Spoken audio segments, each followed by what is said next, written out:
I never thought a normal day could turn extraordinary until I met her. "Hey, is this seat taken?" she asked, flashing a smile that made the sunlight seem dull by comparison. "No, go ahead," I managed, heart doing that weird skip thing. "I'm Emma," she said, extending her hand. "I'm Ryan," I replied, shaking it. Her hand was warm, firm, and I don't know, it felt like it should have been mine all along. "So, Ryan, what do you do?" she asked, tilting her head slightly. I work at the bookstore down the street." "You?" "I'm a graphic designer. I spend more time with colors than people," she laughed softly. Her laugh. I couldn't stop thinking about it. I noticed my best friend, Mark, waving from across the cafe. I waved back. He grinned, clearly enjoying my obvious distraction. "She looks amazing," he whispered when I joined him later. Yeah, I said, trying not to gush. Back to Emma. "Do you come here often?" she asked, sipping her coffee. "Sometimes. I guess today's just luck." I smiled, hoping I didn't sound too eager. "Luck," she repeated, smiling. "I like that." We talked about everything and nothing. Music, movies, favorite childhood memories. I felt an ease I hadn't felt with anyone in years. "I can't believe we're talking for hours already," I said, glancing at the clock. "Time flies when you're not bored," she said, nudging me playfully. I wanted to stay there forever, just listening to her voice, watching her expressions. "You know," she said softly, "I feel like I can tell you anything." "Really?" I asked, surprised. "Yeah. There's something about you. I feel safe," she admitted. My chest tightened. Nobody had ever said that to me before. "I feel the same," I said honestly. Mark leaned over from the table behind me. "Looks like someone's got it bad." I shot him a glare but couldn't help laughing. "Shut up, Mark. You have no idea."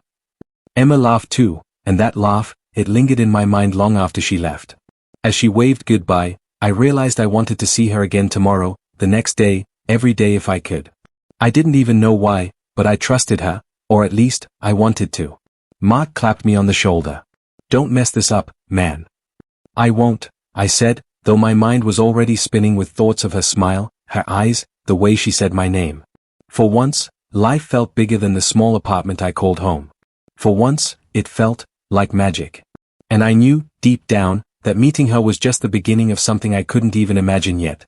"I never knew you liked old jazz," Emma said, laughing as I fiddled with the vinyl on my turntable. "I didn't either," I admitted. Something about it feels like it understands me." She leaned closer, eyes soft. "I get that. Some songs they know your story." I swallowed hard, feeling an odd warmth. "You know, I haven't really talked about my family much," I said cautiously. "Then do it," she urged gently, brushing a strand of hair behind her ear. I hesitated, then spilled. My parents, they were strict.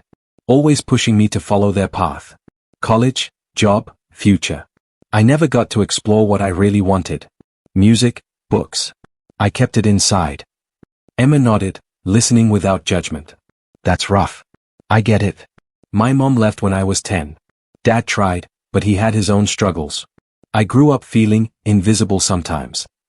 Her words hit me harder than I expected. "I'm sorry," I said quietly. "I never realized." "It's okay," she smiled softly. "It made me who I am. And maybe that's why I get you so easily." I looked at her, the room suddenly smaller, warmer. "I feel like I can tell you anything, Emma." "You can," she whispered. We spent hours talking about our childhoods, our dreams, the little things that shaped us. At one point, I caught myself imagining mornings together, coffee in hand, her laughing at some dumb joke I'd make. Mark barged in unannounced, snapping me out of my thoughts. "Hey, you too, planning a secret world tour without me?" I groaned. "Mark, not now." Emma smiled politely. "Hi, Mark. Nice to meet you." "You're amazing," he said, looking at her and then at me. "Really, Ryan, you're lucky." I shrugged, trying to hide how my chest swelled with pride. "Thanks, man. She's incredible." Mark's eyes lingered on Emma longer than I expected, and I noticed a slight shift in her expression, a small, polite tension. I ignored it, convincing myself I was imagining things. Later, Emma rested her head on my shoulder as we listened to another record. "I'm really glad I met you," she murmured. "Me too," I whispered, tightening my arm around her. My heart raced, every beat telling me this was more than infatuation. Ryan, she said, lifting her head and looking into my eyes, do you ever think about the future? I swallowed hard. Yeah. I think about it a lot. And I think I want you in it. Her smile made me feel like I could conquer the world. I want that too, she said softly. Mark cleared his throat behind us. Looks like someone's smitten, he teased. I shot him a look, then turned back to Emma, ignoring him. Smitten? Maybe a little. She laughed, and it was a sound I could live inside forever. As the sun set, painting the room in gold, I felt invincible. Like nothing could touch me as long as she was there. I didn't know it yet, but this was the moment I started falling, not just for her, but for the life I imagined with her. And for once, I felt like the luckiest man alive. I noticed it first on a Tuesday.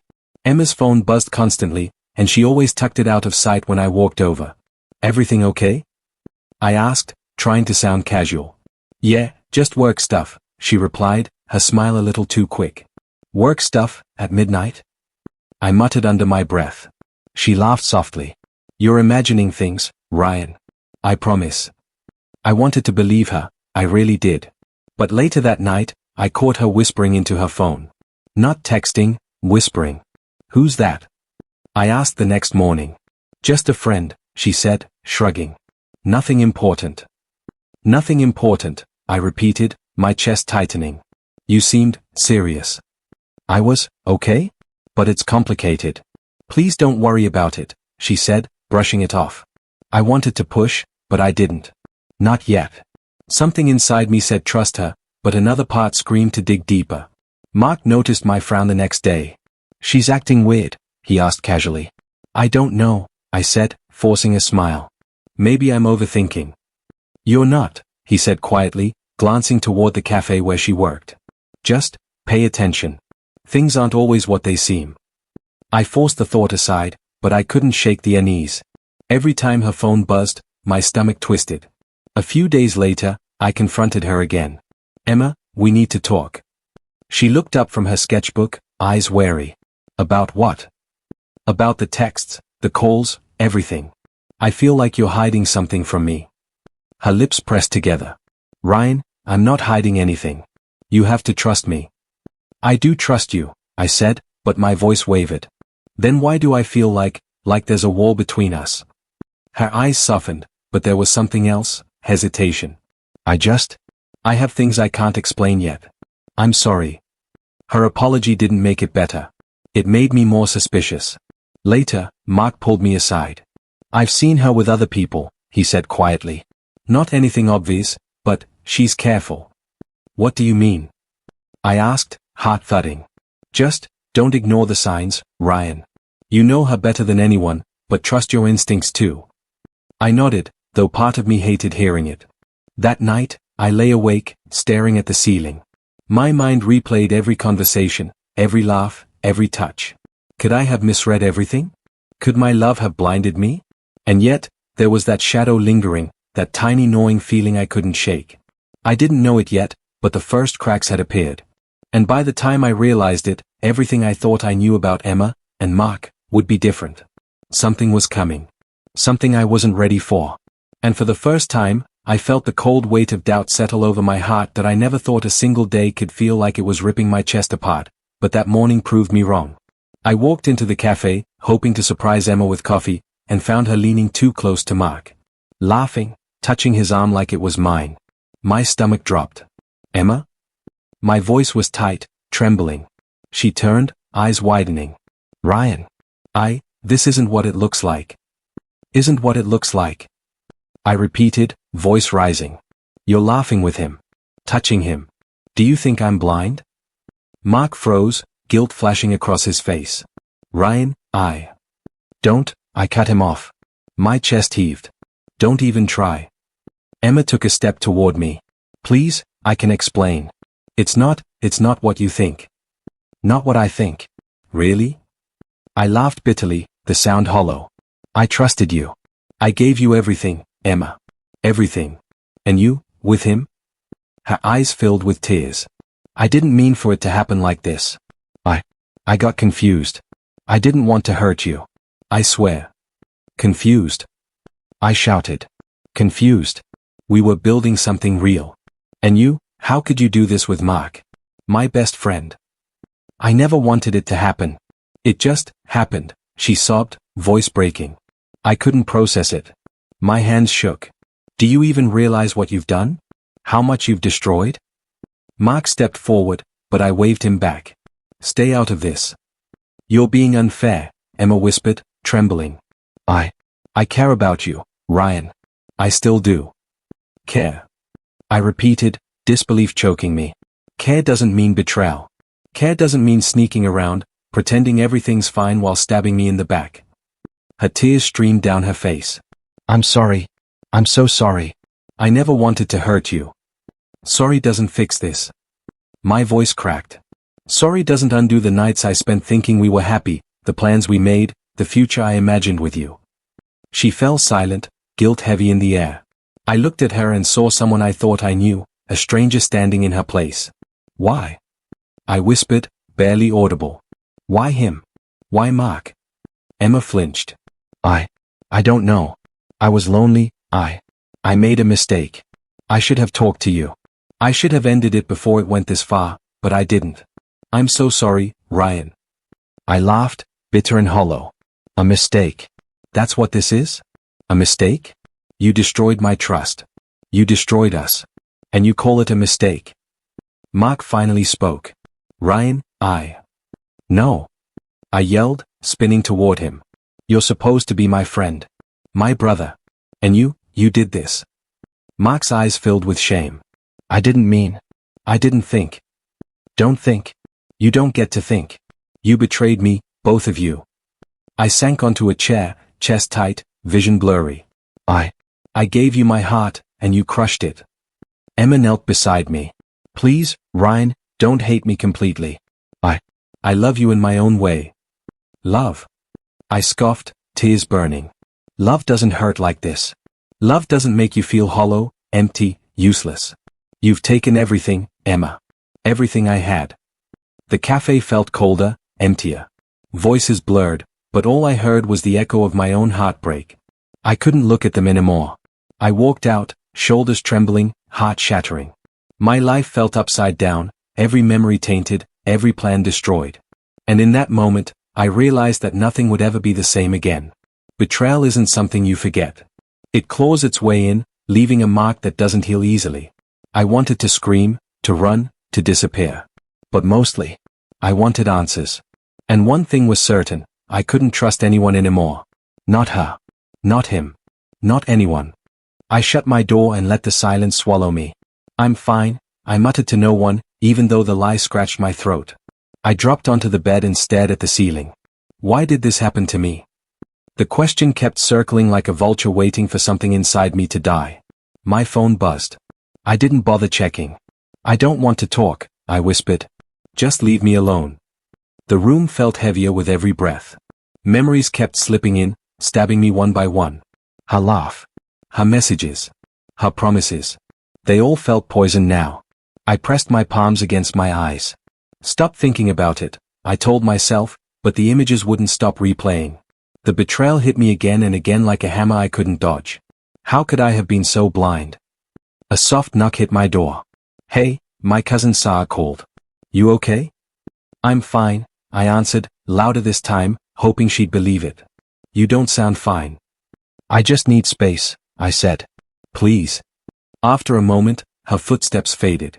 I exhaled shakily. Everyone sees it, I murmured. They can see I'm falling apart. I grabbed my pillow and hugged it tightly. I don't even recognize myself. Another buzz from my phone. I finally looked. A message from a friend. Bro, talk to someone. You're scaring us.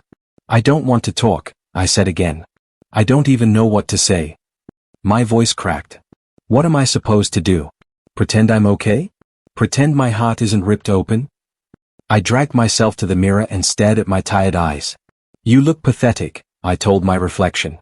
And you let this happen. My chest tightened. No, that's not fair. I didn't let anything happen. I trusted someone I loved. I sank to the floor, back against the wall. Was I not enough? Did I miss the signs? Should I have fought harder? Or should I have walked away sooner? Each question twisted the knife deeper. Why wasn't I worth honesty? My phone buzzed again, Sa this time. I made tea. Come out when you're ready. I sighed. She's trying, I whispered. Everyone's trying. But I couldn't face anyone yet. Not until I can breathe without hurting. Hours passed in a blur of silence and scattered thoughts. I lay there replaying conversations, arguments, moments that now looked different under the harsh light of truth. Was any of it real? I asked myself. Was she pretending the whole time? I swallowed hard. No, I whispered. I can't keep doing this. I'm drowning in my own thoughts. I sat up slowly, breathing through the ache. If I keep hiding, I'll never heal. The realization hit gently but firmly. I can't let this destroy me, I said aloud. It hurts. God, it hurts, but I'm still here. I stood, wiping my face. And I'm not done yet. I took one slow breath, reminding myself that surviving today was enough to begin again. Somehow that I sat on the edge of my bed, staring at the ceiling, trying to make sense of everything. My hands were clenched into fists. I can't keep living like this, I muttered to myself. I can't let them win. A knock at the door startled me. Ryan? It's me, Alex, came the calm voice of my mentor and friend. I forced a smile. Hey, come in. Alex stepped inside, carrying his usual calm confidence. You've been avoiding everyone. I'm worried about you. I'm fine, I lied, though my voice cracked. He shook his head, lowering himself into the chair across from me. I've known you a long time. Fine doesn't look like this. I don't know what to do anymore, I admitted, leaning back. Everything I trusted, it's gone. Lost trust doesn't mean the end, Alex said gently. It means you have a choice. What choice? I asked, bitterness dripping from my words. Move on? Pretend nothing happened?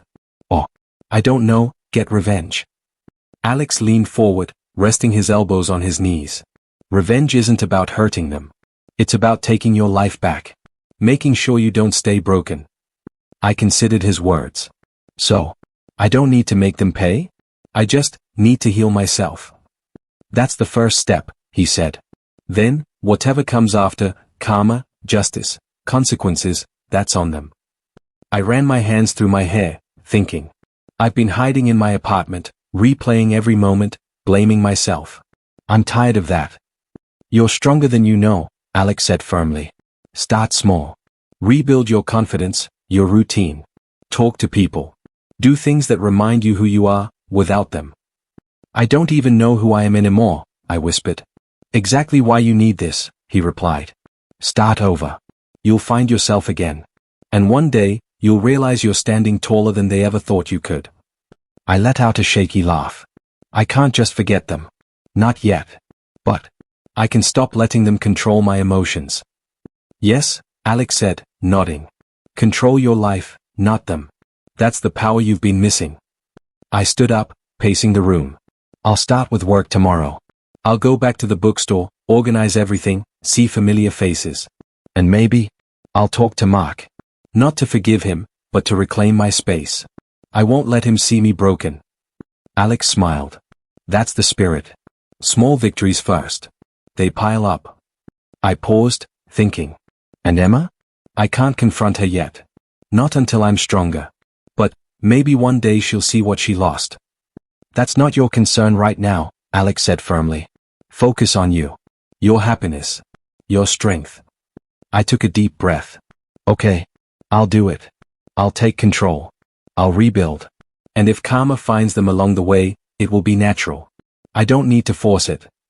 Alex clapped me on the shoulder. That's my guy. One step at a time. I looked around my room, seeing it differently now. The mess, the silence, the emptiness, they weren't prisons. They were starting points. I sat back down, pulled out my notebook, and wrote a list. Goals, routines, reminders, my new plan. Step 1, reclaim my life, I whispered, smiling faintly. Step 1 starts now. For the first time in weeks, I felt a flicker of control, a small fire igniting inside me. I wasn't a victim anymore. I was a man ready to rise from the wreckage. I walked into the bookstore the next morning with a purpose I hadn't felt in weeks. The smell of old pages and coffee hit me, grounding me. Ryan, you look different, said Carla, one of my co-workers, raising an eyebrow. Different good or different bad?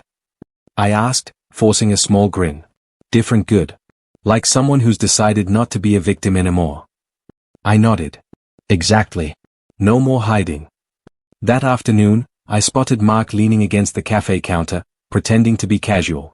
I took a deep breath and approached him. Mark. He turned, surprise flashing in his eyes. Ryan. Hey. Hey doesn't cut it, I said, voice calm but firm. I need to know something. He swallowed. Okay, what? Do you think you can just walk into my life and act like nothing happened? I asked, letting the words hang. Mark shifted uncomfortably. I didn't mean for. Stop. I held up a hand. I'm not here to argue.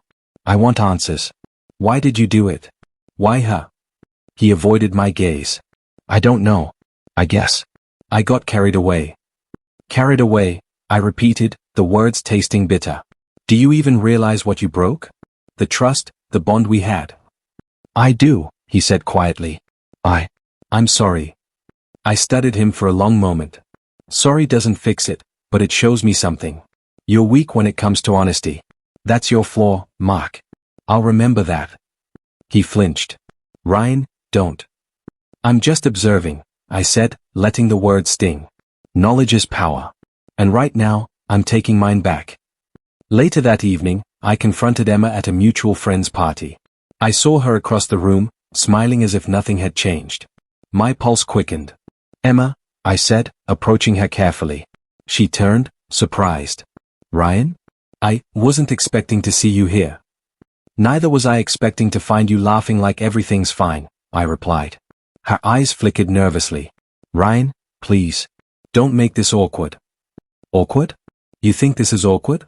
You destroyed my trust, I said, voice steady. And now, I'm watching. Watching how you pretend. Watching what you think I don't see. She bit her lip. Ryan. Don't talk. Just answer this. Do you ever think about what you did? About me? Emma's shoulders stiffened. Yes. I regret it sometimes. Sometimes? I asked, eyebrow raised. Not enough to stop yourself, clearly. Her gaze dropped. Ryan. I let the silence hang, letting the weight of truth settle between us. I wasn't yelling, I wasn't crying. I was calm. Observing. Learning. Every reaction, every hesitation, every word revealed her weakness. You've changed, she whispered. I've realized something, I said softly. You don't get to control me anymore. Not with lies. Not with charm. Not with anything. I turned away, feeling a surge of power. For the first time since the betrayal, I wasn't the broken one. I was reclaiming myself, one careful step at a time. As I walked through the party, I saw Mark watching me, guilt written all over his face. Emma avoided my gaze entirely. And I knew, I was no longer their victim. I had taken my first strike, and it wasn't the last that I thought I could trust some people. I was wrong. It started at the office the next morning. I noticed Jenna, one of my co-workers, whispering with Liam, the guy I barely knew but always seemed friendly. Their eyes darted toward me whenever I passed. Jenna, I said, stopping in front of them. Care to explain what's so funny? She jumped slightly. Nothing. Just, joking around. Joking around? I asked, raising an eyebrow. You two look like you're plotting a takeover, not sharing a joke. Liam laughed nervously. No, we're just, coordinating on a project. I narrowed my eyes. A project. Right. Later, I cornered Jenna during lunch. Seriously, what's going on? Are you hiding something from me? She hesitated. Ryan, it's complicated. I didn't want you to find out like this. Find out what? I pressed. Okay, fine, she said, exhaling sharply. Liam and we've been working behind the scenes to get the promotion. We didn't want to involve you because we knew you'd. Think I'd what? I cut in. Stop you? Judge you? Or maybe think I'm still naive enough to trust blindly? She flinched. No. We didn't want to hurt you. Jenna, hurting me isn't the issue, I said, leaning closer. The issue is betrayal. People smile at your face while stabbing you in the back. That's the problem. I didn't think. I don't want your excuses, I snapped. Just be honest from now on. Or don't talk to me at all. Her lips pressed together. I understand. The tension didn't stop there. Liam caught my gaze later. Ryan. Save it, I said coldly. I'm learning who's real and who isn't. And you just made the list shorter. Walking away, I realized this wasn't just about Emma and Mark anymore. People I trusted, people I considered allies, were playing their own games. And I had to be ready. That night, I met Alex again. Things are getting worse, I admitted. I thought I knew who I could count on. Alex nodded. That's how it always is. You discover loyalty is rare. But anger can be a tool if you wield it right. I feel like everyone's plotting against me now, I said, voice tight. Even people I liked, people I respected. Then use it, Alex said firmly. Use the truth as a weapon. Observe, wait, and act strategically. Don't get blindsided again. I clenched my fists, determination bubbling inside me. I will. I'll expose lies, reveal motives, and reclaim control. I'll make sure no one steps on me without consequences. Just as I was leaving, my phone buzzed. A message from an unknown number, be careful. Not everyone is who they seem, even close to you. I froze. My stomach sank. Someone I trusted, could be next. A shiver ran down my spine. I had fought betrayal before, but now, the battlefield had widened. Friends, colleagues, allies, everywhere I looked, potential enemies lurked. And I knew, without a doubt, I couldn't afford to trust blindly again. The war wasn't just about Emma or Mark anymore. It was about everyone, and I had to be ready for the next strike. I walked into the office with a purpose I hadn't felt since before everything fell apart. Heads turned, not in pity, not in curiosity, but in respect. I let it sink in. I was back. Ryan, you look different, Jenna said, trying to sound casual as she approached my desk. I am different, I replied calmly. And I suggest you remember that. She hesitated. Save it, I said, cutting her off. I know everything you and Liam have been plotting. Her eyes widened. You can't. I can, I interrupted, leaning back. And I have. Every move you thought was secret? Not so secret. Liam appeared beside her, forcing a nervous smile. Ryan, don't, I said sharply. Just stay out of my way, or I'll make sure everyone knows exactly what's been happening. They exchanged glances, fear flickering in their eyes. I realized something. Power isn't about aggression, it's about perception. Control. Strategy. And right now, I had it. Later, Alex stopped by my desk. I see the shift, he said, eyes bright. You're commanding respect without raising your voice. I learned that rage only exposes weakness, I said, tapping my pen thoughtfully. Strategy works better. Subtlety. Timing. Observation. You've become calculating, he remarked.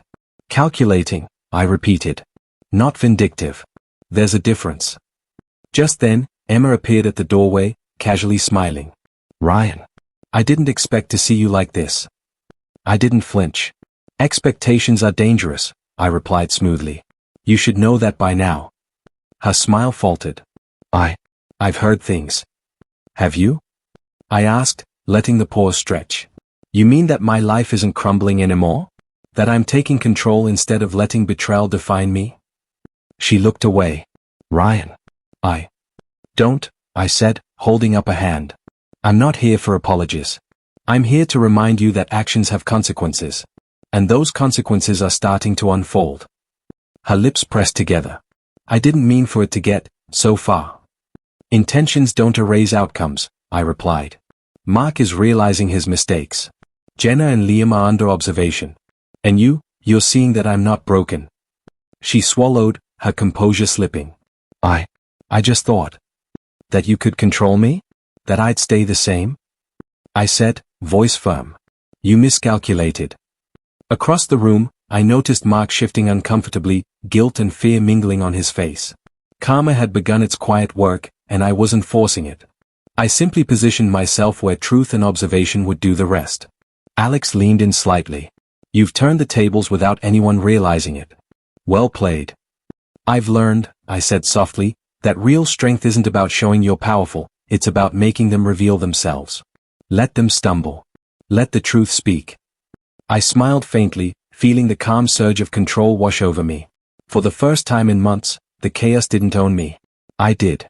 And as I looked around the office, seeing hesitant glances, careful movements, and quiet acknowledgments of my influence, I realized something. This wasn't just about revenge or survival anymore. This was about reclaiming my life completely. I had taken control. And the world would adjust around me, whether they liked it or not. That I stood outside the cafe where it had all begun, the place that had once felt like ours. My chest tightened, a storm of emotions brewing inside me, anger, sorrow, and something I didn't expect, clarity. Ryan. Emma's voice trembled as she approached, her usual confidence gone. I'm here, I said, voice steady, controlled. We need to talk. Her eyes flicked to the table where Mark sat quietly, guilt etched on his face. Please, can we just... No, I interrupted, raising a hand. There's nothing to skip. I want honesty. Right now. Emma's lips pressed together. I didn't think you'd find out this way. I found out the way betrayal always reveals itself, I said calmly. Through actions. Through choices. Through the truth you tried to hide. Mark shifted in his seat. Ryan. I'm sorry. I really am. Sorry? I repeated, letting the word linger. You both think an apology fixes everything. Do you? Emma's eyes brimmed with tears. I never meant to hurt you. I was confused, and I made mistakes. Confusion doesn't justify deception, I said, stepping closer. Do you realize what you destroyed? The trust, the plans, the belief I had in us, in friends? Do you? Mark swallowed, voice barely audible. I didn't think. Exactly, I snapped. You didn't think. You acted. You betrayed. And now, the consequences are unfolding, whether you like it or not. I looked around the cafe. A few familiar faces had gathered, curious, some sympathetic, some shocked. I wanted them to witness it, not for shame, but for clarity. Betrayal doesn't hide forever. Emma's voice shook. Ryan. I love you. I never wanted to hurt you. I let a long silence stretch. Love? I asked, my tone almost soft now, though my eyes stayed sharp. Love doesn't hurt like this. Love doesn't make someone question their worth. Love doesn't break a heart and expect forgiveness without accountability. Her hands trembled. I know. I'm sorry. I exhaled slowly. I've learned something in all this. That strength isn't about hurting others. It's about standing firm when they do. And that's what I've done. I'm still standing. Mark shifted again, shame radiating from him. Ryan, you're stronger than I imagined. Yes, I said, voice quiet but firm. I've rebuilt myself. And calmer, I let the word hang, eyes locking on Emma. It's already started. You feel it, the subtle cracks in control, the way plans unravel when you least expect it. That's the cost of betrayal. Emma's lips quivered. I didn't realize. You didn't, I said. But realization comes too late when trust is gone. When what you broke cannot be pieced together by words alone. I walked around the table, facing them fully. I forgive, no, I release my anger, not because you deserve it, but because I refuse to be trapped in pain anymore. But know this, the consequences of your choices are real. They are happening, and you will feel them. Emma hung her head, tears sliding freely. Mark's face was pale, regret plain. I turned to leave, shoulders straight, heart lighter than it had been in months. I've paid the cost of betrayal, I murmured to myself. But I won't let it define me. Not now. Not ever. As I walked out into the cool evening air, I felt something I hadn't expected, closure. The storm inside me hadn't vanished, but it had shifted. The chaos that once controlled my life was now a tool, a lesson, a reminder of strength and resilience. Behind me, Emma and Mark remained at the table, silent, watching me go. I didn't look back. I didn't need to.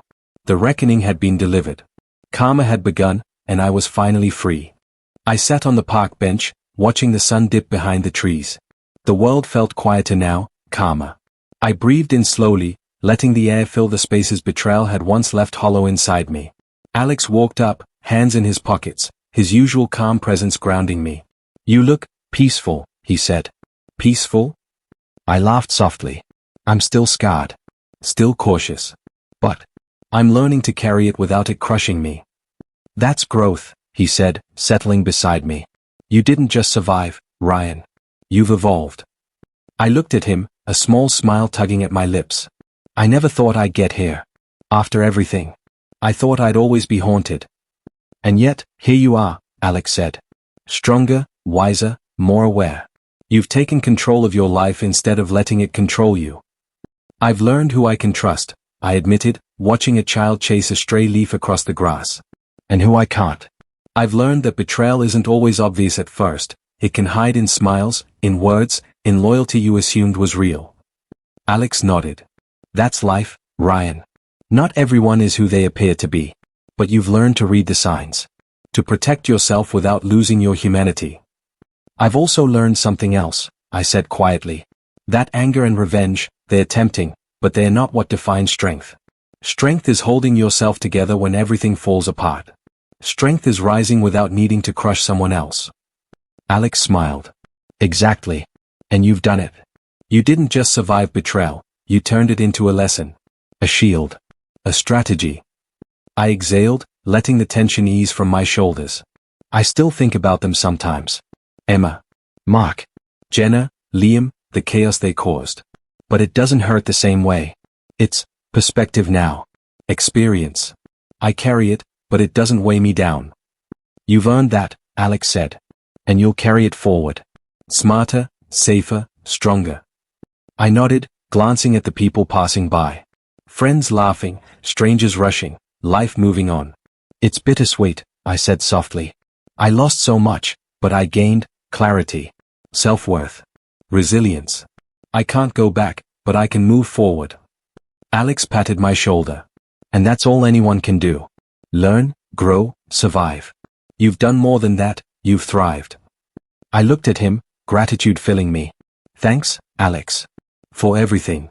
For standing by me, for guiding me, for reminding me I could be more than my pain. He smiled, familiar and steady. You had it in you all along. I just helped you see it. I leaned back on the bench, letting the evening breeze wash over me. For the first time in months, I felt whole enough to breathe freely. Betrayal had left its mark, but it hadn't broken me. And as the sun disappeared behind the horizon, I whispered to myself, I gave my heart, and I got my lesson. Stronger. Wiser. Ready. I stepped into the small cafe near my apartment, the smell of fresh coffee and baked bread greeting me like an old friend. For the first time in months, I felt lighter. Ryan, called out Mia, a longtime friend who had checked in on me countless times. You're actually smiling. It's about time. I laughed softly, sliding into the booth across from her. I guess I finally remembered how. Good, she said, grinning. So, what's next? Are we celebrating your redemption or your sanity? Maybe both, I replied, stirring my coffee. I'm starting over. Slowly, carefully. But I'm starting. Mia leaned back, nodding approvingly. That's smart. Life doesn't give second chances often. You've got to make the most of this one. I know, I said quietly, thinking of the months of chaos, betrayal, and heartbreak. I've learned who I can trust. Who deserves my time. And who doesn't. You mean, people like Emma and Mark? She asked cautiously. Yes, I said, a faint smile tugging at my lips. I've let go of resentment, but I haven't forgotten the lessons. They shaped me. And now, I can focus on me. Later, I walked through the park, waving at neighbors, nodding at familiar faces. Life had small moments of joy I had ignored for too long. I met Tom, my old gym buddy, who slapped my shoulder enthusiastically. Ryan. Didn't think I'd see you out smiling again. Thought you were buried in self-pity forever. Not anymore, I said, chuckling. I'm building again. Health, routines, connections, little by little. Tom grinned. That's the spirit. No more letting anyone stomp on you? No more, I confirmed firmly. I'm cautious, yes. But I'm not shutting down. Not anymore. Even at home that evening, I felt a sense of calm as I flipped through my notebook, listing personal goals. Career, fitness, friendships, passions. Each item felt attainable. Each was a promise to myself. Alex called, checking in. How's my favorite pupil doing? He teased. I smiled. Better than I have in months. I'm learning to live again, Alex. To enjoy the little things. To trust, carefully, but to trust. Good, he said warmly. You've earned it, Ryan. You've paid your dues. Now, it's time to flourish. I looked out the window, watching the city lights flicker. Life was still messy. Scars remained. But hope had returned, quiet yet persistent. I guess this is what moving forward feels like, I whispered to myself, a soft grin forming. It's not forgetting, not ignoring. It's embracing what's left and building something stronger.